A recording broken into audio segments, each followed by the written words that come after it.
Hi friends, ఏంటి ఇవాళ Bharati video పెట్టలేదు, లాంగ్ వీడియో అనుకుంటున్నారు కదా. ఏం లేదు, ఇవాళ కొంచెం చిల్ మోడ్లో ఉన్నాను అనమాట. కొంచెం రెస్ట్ తీసుకుంటున్నాను. అయితే సరే అని చెప్పి షార్ట్ పెడదామని చెప్పి ఒక చిన్న get ready with me. So birthday పార్టీకి వెళ్తున్నాను, సరే అని చెప్పి ఈ శారీ అయితే వేసుకున్నాను. ఇది లెనిన్ కాటన్ శారీ అనమాట. ఆ తర్వాత హెయిర్ స్టైల్ విషయానికి వస్తే ఎప్పుడు రెగ్యులర్గా వేసుకునే హెయిర్ స్టైలే.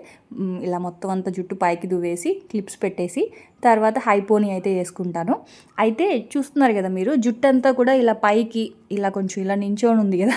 సో ఆ హెయిర్ ఏంటి అంటే బేబీ హెయిర్ అంతా అలా కొంచెం చింపిరిగా ఉంటుంది కదా.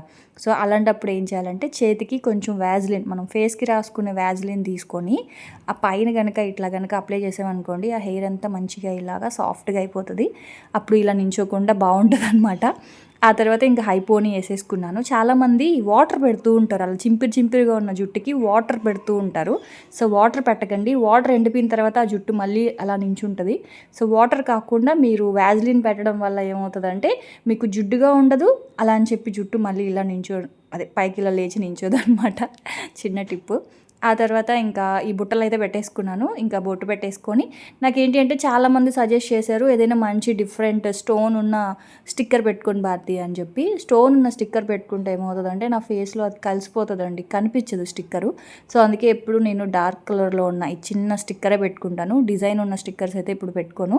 ఆ తర్వాత ఇంకా బర్త్డే పార్టీకి కదా, సో అందుకే పైన కుంకుమ పెట్టుకున్నాను కానీ మధ్యలో కుంకుమ పెట్టుకోలేదు. సో ఇంకా ఫైనల్గా ఇలా సింపుల్గా రెడీ అయ్యాను అనమాట. బర్త్డే పార్టీ కదా, ఇంతకంటే ఎక్కువ రెడీ అయితే బాగోదు. సో అదనమాట ఇంక ఇవాళ గెట్ రెడీ విత్ మీ. రేపటి వ్లాగ్లో మళ్ళీ కలుద్దామండి, అప్పటి వరకు ఉంటాను. Bye friends.